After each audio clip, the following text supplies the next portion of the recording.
Welcome back, everyone.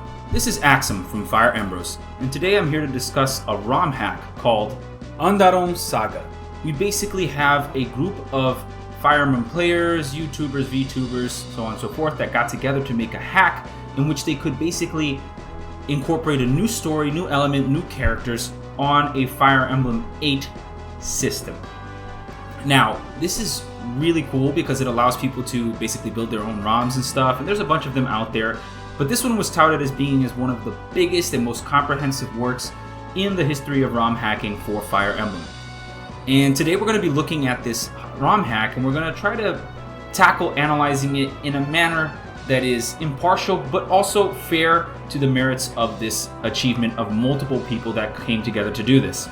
I will be putting the information for this ROM hack down below in the link where you can download it. I will not, however, be telling you how to make it run. That's up to you, and it's a quick and easy Google search to figure out. I want to point out that this is going to be a spoiler-free review.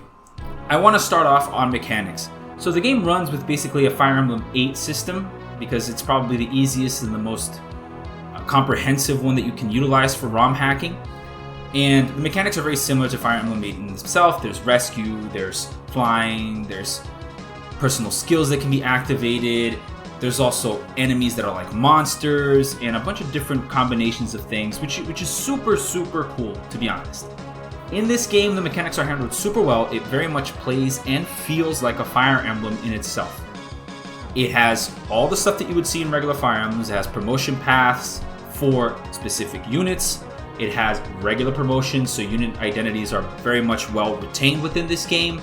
There are also units that are a little bit different and act differently. There's like some Gale Force, there's some Regalia that confer certain skills. So it's actually very, very cool how many different options you have, which greatly increases the replayability of this game for you to be able to tackle it in many different ways if you'd like. My first playthrough was a lunatic completionist, so I basically wanted to get everything I could, see all the endings, see all the cutscenes, everything I could do. And I gotta say, it was a very, very interesting experience. I liked it a lot. I thought it was very good in terms of mechanics and in terms of play style, in terms of balancing. Speaking of balancing, this game handles the Jagan archetype in the best manner I have ever seen a game handle it at all. As far as map design goes, it's also very, very good. I felt like every escape chapter I was trying to rush away from my life. The boss fights in the game, which are a couple, and they're really cool, really well handled as well. Like, they're very interesting, very intricate. The final chapter itself is super well designed, a very interesting combination of mechanism and knowing how to push and pull within waves of combat. Every single chapter feels like it's designed to test you in a certain way, and that's good. The one complaint I have, which is very, very noticeable, is that this game is littered with Fog of War. We're talking about 8 chapters are Fog of War. By chapter 24, it's not the best decision, to be honest. And also the fact that some of them are in succession. So you do one map, Fog of War, the next map, Fog of War. But there is a couple of Fog of War maps there were very well designed, very interesting. One of them has like this juggernaut of a unit chasing you down. Acceptable, but I would have done some things differently in that regard. Fog of War is just too many of them to deal with constantly. It was just like I would open a map and be like, oh my god, it's another Fog of War. And that's not really what you want to experience while you're playing the hack, right? There are a little bit of some Zap Brannigan tactics. Knowing their weakness, I sent wave after wave of my own men at them until they reached their limit and shut down. But overall, it's not too bad. It's only really apparent in one of the harder chapters at the end of the game. Another issue I found with the reinforcements is that sometimes, even though they'll hint that they're coming, they don't tell you how much, they don't tell you which enemy type, they don't tell you basically any information. So it's not really relevant. There's only 1 or 2 chapters that do a really, really good job at explaining where from and how many, and I wish more chapters had emulated this. In terms of character balance, it's classic Fire Emblem, to be honest. Some units absolutely busted, destroying everything since their join time until the very end of the game. Some units are just bad or require a lot of investment and are not going to be utilized as much on Lunatic mode opposed to others, which is common in Fire Emblem. So to that regard, it very much mirrored a Fire Emblem experience in terms of what units are like, wow, this is really good with no investment. Oh, this is really good with a little bit of investment. This is really good with a ton of investment. It's also pretty cool that the supports in this game do more than just give backstory. They actually give people the opportunity to learn new skills, get items, and so on and so forth from the supports itself. So that's pretty cool. every time you play you get a different support, you would basically learn that that character can fulfill a different niche, which is very, very interesting. Makes some of the early game characters kind of stand out if you didn't know about something before. But overall, you can go basically blind and still be able to complete the game on Lunatic, which is what I did. You're going to want to reset a bit if you're doing completionist at least, because some things I just died to that I didn't expect. But for the most part, you can complete the game without knowing anything beforehand. So now we come to the big question mark of the game, the story. So I gotta say, some decisions in the game I really, really liked. Others I didn't so much, because that's just how story is usually when people write.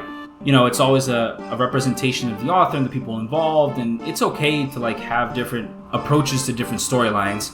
I don't really like the application of the guidance chapters and how many of them are there early on. It just felt like a filler. You know, you can skip them and it's fine, but most of the time there was something that you had to actually do while you were in the guidance chapter.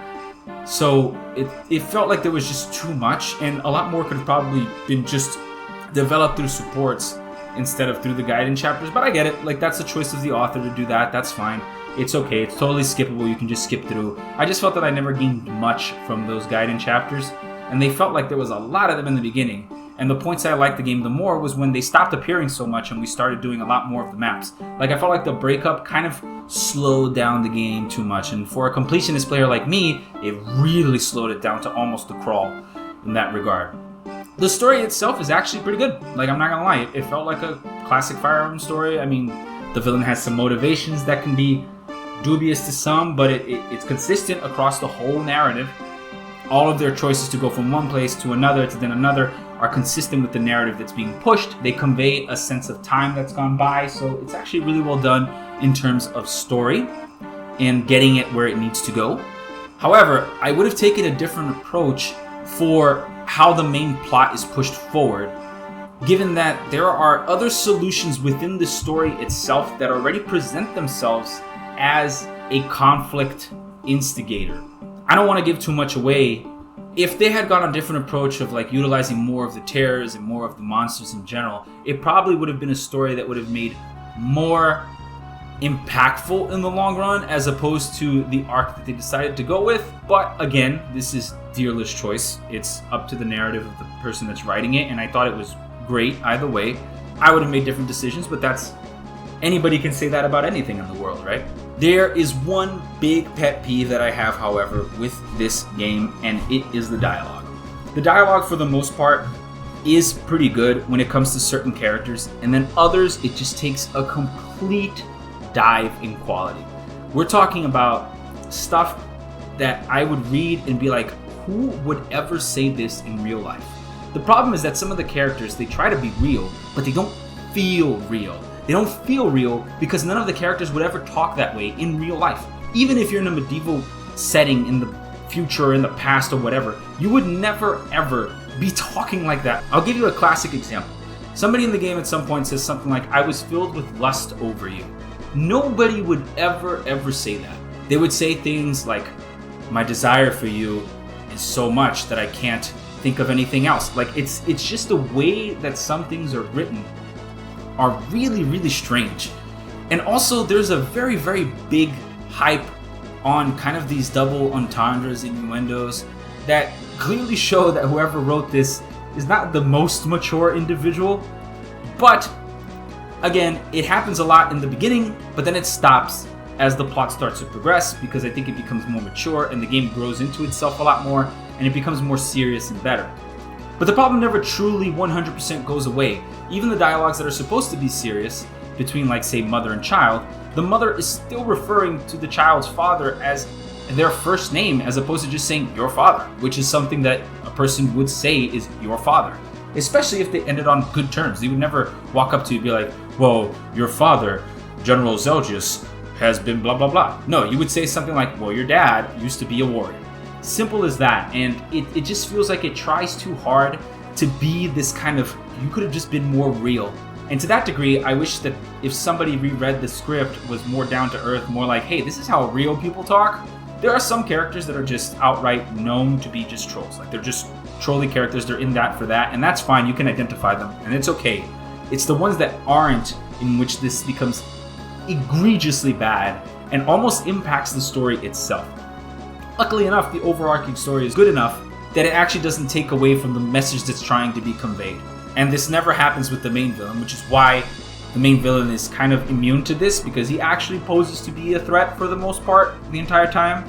In conclusion, I gotta be honest, I feel like this is a fantastic hack. Like, fantastic. I think it's by far probably the best hack I've ever played. A very, very impressive combination of people's collaborations to do this.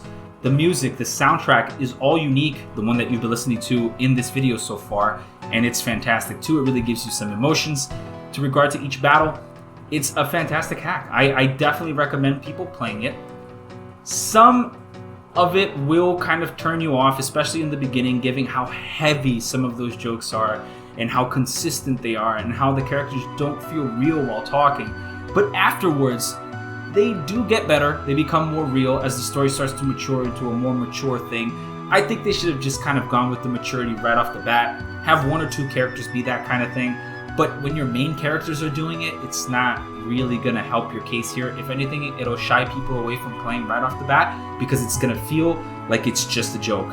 And for the beginning couple of chapters, it kind of did feel almost like it was just a joke because it was really heavy on those type of jokes. Although I must say, I want to give everybody that was involved in this project a great round of applause. It was absolutely fantastic. I enjoyed playing it a lot. It was challenging, very challenging. Good challenge though. Not, oh my god, I want to bash my head, new mystery of the Emblem, lunatic plus a million squared vibe. A lot of success depending on what you pick, and there always seems to be a solution. Like, it's probably very difficult to get hard locked, but you still probably could. So you can't just turn off your brain and complete the game on lunatic. You definitely cannot. It was also very challenging to get all the secret objectives. I definitely recommend people play it. I want to thank you guys so much for watching. This is an Axum from Fire Emblem reviewing Andaron Saga. I hope you guys liked this video. Please like and subscribe. Leave down in the comments below what you thought about it, and have a wonderful day.